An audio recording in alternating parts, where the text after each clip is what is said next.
নমস্কার বন্ধুগণ, আজকের এই ক্লাসটিতে তোমাদের প্রত্যেককেই স্বাগত জানাই। আজকের এই ক্লাসটিতে আমরা আলোচনা করব দাদা সাহেব ফালকে আন্তর্জাতিক চলচ্চিত্র পুরস্কার সম্পর্কে। এই পুরস্কারটি সম্প্রতি প্রদান করা হয়েছে, তাই আপকামিং সমস্ত পরীক্ষার জন্য এটি একটি ভীষণ ইম্পর্টেন্ট টপিক।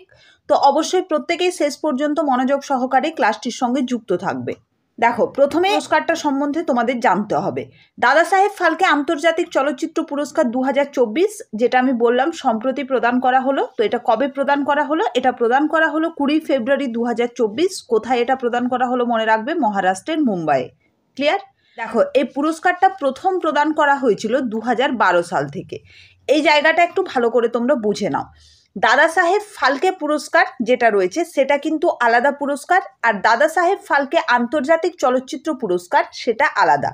আচ্ছা, দাদা সাহেব ফালকে পুরস্কার যেটা প্রথম প্রদান করা হয়েছিল 1969 সালে, এবং মনে রাখবে দাদা সাহেব ফালকে পুরস্কার যেটা সেটা প্রদান করে থাকে আমাদের সরকার। এবং এই যে দাদা সাহেব ফালকে আন্তর্জাতিক চলচ্চিত্র পুরস্কার যেটা সম্প্রতি প্রদান করা হলো 20 ফেব্রুয়ারি, যেটা 2012 সাল থেকে শুরু হয় প্রদান করা, এটা প্রদান করে থাকেন দাদা সাহেব ফালকের পরিবারের যারা উত্তরসূরি রয়েছেন ওনারা। ঠিক আছে, ওনার যে ফ্যামিলি মেম্বার রয়েছেন ওনারা এই পুরস্কারটা প্রদান করে থাকেন। তো দুটো কিন্তু আলাদা পুরস্কার, দুটো নিয়ে একদমই কনফিউজ হবে না। এবং এই যে 20 ফেব্রুয়ারি দেওয়া হলো, এটা দাদা সাহেব ফালকে আন্তর্জাতিক চলচ্চিত্র পুরস্কার, এটা ভালো করে মনে রাখবে। এরপরে এখানে কি রয়েছে, ধুন্দিরাজ গোবিন্দ ফালকে বা দাদা সাহেব ফালকে নামে যিনি অধিক পরিচিত, তো ওনার সম্মানেই এই পুরস্কারটা প্রদান করা হয়। এবং আমরা প্রত্যেকেই জানি যে দাদা সাহেব ফালকেকে ভারতীয় সিনেমার জনক বা ফাদার অফ ইন্ডিয়ান সিনেমা বলা হয়ে থাকে। এটা পরীক্ষার জন্য ইম্পর্টেন্ট।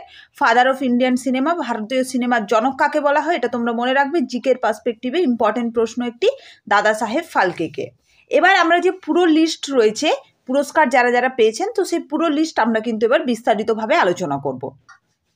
তো দেখো, সেরা অভিনেতা হিসেবে পুরস্কৃত করা হয়েছে শাহরুখ খানকে জওয়ান মুভির জন্য। ঠিক আছে, সেরা অভিনেত্রী হিসেবে পুরস্কৃত করা হয়েছে দেখো এখানে রানী মুখার্জিকে মিসেস চ্যাটার্জি ভার্সেস নরওয়ে এই সিনেমাটির জন্য। তো প্রত্যেকটা ইনফরমেশন আমরা এইভাবে ছবি দিয়ে আলোচনা করব যাতে তোমাদের মনে রাখতে সুবিধে হয়।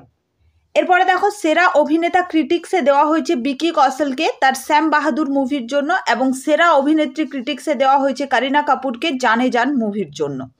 এরপরে দেখো, মোস্ট ভার্সেটাইল অ্যাক্টরস হিসেবে দেওয়া হয়েছে নয়নতারাকে জওয়ান মুভির জন্য, এবং মনে রাখবে best actor in negative role, এটা ইম্পর্টেন্ট, ভালো করে মনে রাখবে, এটা দেওয়া হয়েছে ববি দেওয়ালকে অ্যানিমেল মুভির জন্য। এরপরে দেখো, best actor in supporting role দেওয়া হয়েছে অনিল কাপুরকে। ঠিক আছে, সহ অভিনেতা হিসেবে সর্বশ্রেষ্ঠ সহ অভিনেতা তোমরা বলতে পারো, অনিল কাপুরকে দেওয়া হয়েছে অ্যানিমেল মুভির জন্য। এছাড়াও হচ্ছে best actors in supporting role বা সেরা সহ অভিনেত্রী হিসেবে দেওয়া হয়েছে ডিম্পল কাপাড়িয়াকে পাঠান মুভির জন্য। নেক্সট দেখো, সেরা পরিচালক বা বেস্ট ডিরেক্টর হিসেবে দেওয়া হয়েছে সন্দীপ রেড্ডি বাঙ্গাকে অ্যানিমেল মুভির জন্য। এছাড়াও হচ্ছে সেরা পরিচালক ক্রিটিক্স বা বেস্ট ডিরেক্টর ক্রিটিক্সে দেওয়া হয়েছে অ্যাটলি কুমারকে জওয়ান মুভির জন্য। নেক্সট দেখো, best actor in a comic role দেওয়া হয়েছে আয়ুষ্মান খুরানাকে ড্রিম গার্ল 2 এই সিনেমাটির জন্য, এবং best actors in comic role দেওয়া হয়েছে সানিয়া মালহোত্রাকে কাতাল মুভির জন্য। এগুলো কিন্তু ইম্পর্টেন্ট, ভালো করে মনে রাখবে প্রত্যেকটা। এরপরে দেখো রয়েছে মোস্ট প্রমিসিং অ্যাক্টর দেওয়া হয়েছে বিক্রান্ত ম্যাসিকে তার 12 ফেল মুভির জন্য, এবং মোস্ট প্রমিসিং অ্যাক্টরস দেওয়া হয়েছে আদা শর্মাকে দ্য কেরালা স্টোরির জন্য। এরপরে আমরা দেখে নেব যে সমস্ত সিনেমাগুলোকে পুরস্কৃত করা হয়েছে। তো দেখো, বেস্ট ফিল্ম হিসেবে দেওয়া হয়েছে জওয়ান সিনেমাটিকে, বেস্ট ফিল্ম ক্রিটিক্স হিসেবে দেওয়া হয়েছে 12th ফেলকে। এছাড়াও দেখো, বেস্ট ইন্টারন্যাশনাল ফিচার ফিল্ম হিসেবে পুরস্কৃত করা হয়েছে ওপেন হাইমার সিনেমাটিকে। আচ্ছা, বেস্ট শর্ট ফিল্ম হিসেবে পুরস্কৃত করা হয়েছে গুড মর্নিং, এবং ফিল্ম অফ দ্য ইয়ার হিসেবে পুরস্কৃত করা হয়েছে সালার পার্ট 1 কেস ফায়ার। এটা ইম্পর্টেন্ট, ভালো করে মনে রাখবে, ফিল্ম অফ দ্য ইয়ার হিসেবে কোন ফিল্মটিকে পুরস্কৃত করা হয়েছে। ঠিক আছে, সালার পার্ট 1। এরপরে দেখো, মিউজিকের ফিল্ডে কিছু কিছু পুরস্কার এখানে প্রদান করা হয়েছে, যেমন হচ্ছে বেস্ট মিউজিক ডিরেক্টর হিসেবে পুরস্কৃত করা হয়েছে অনিরুদ্ধ রবিচন্দ্রকে জওয়ান মুভির জন্য। এছাড়াও দেখো, বেস্ট প্লেব্যাক সিঙ্গার মেল দেওয়া হয়েছে বরুণ জেন এবং সচিন জিগারকে। এটা মনে রাখবে, যারা হাটকে যারা বাজকে এই মুভিটির যে তেরে বাজতে গানটা ছিল সেই গানটার জন্য। এছাড়াও দেখো আরেকটা important, best playback singer female দেওয়া হয়েছে শিল্পা রাওকে বেসারাম রাং পাঠান মুভির এই গানটির জন্য। ঠিক আছে, তো এগুলো প্রত্যেকটা ইম্পর্টেন্ট, খুব ভালো করে আমাদের মনে রাখতে হবে। এবং এগুলো হচ্ছে রিসেন্ট টপিক, তো কারেন্ট অ্যাফেয়ার্সের পার্সপেক্টিভে কিন্তু এগুলো বিভিন্ন পরীক্ষার জন্য ইম্পর্টেন্ট। তো প্রত্যেকটা কিন্তু আমাদের খুব ভালো করে এখানে মনে রাখতে হবে। নেক্সট দেখো ওয়েব সিরিজ কিছু এখানে পুরস্কৃত করা হয়েছে। তো বেস্ট ওয়েব সিরিজ হিসেবে পুরস্কৃত করা হয়েছে ফার্জিকে। এছাড়াও মনে রাখবে বেস্ট ওয়েব সিরিজ ক্রিটিক্স দেওয়া হয়েছে দ্য রেলওয়ে ম্যানকে। আচ্ছা, best actor in web series দেওয়া হয়েছে শাহিদ কাপুরকে ফার্জির। এছাড়াও হচ্ছে best actor in web series critics দেওয়া হয়েছে দেখো আদিত্য রায় কাপুরকে দ্য নাইট ম্যানেজার এই ওয়েব সিরিজটির জন্য।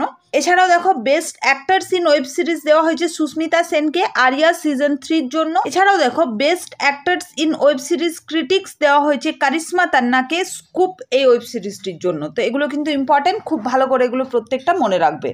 এরপরে দেখো টেলিভিশন সিরিজকেও এই পুরস্কারে পুরস্কৃত করা হয়। তো best actor in television series দেওয়া হয়েছে নীল ভাটকে গুম হ্যায় কিসিকে প্যার মে এই টেলিভিশন সিরিজটির জন্য।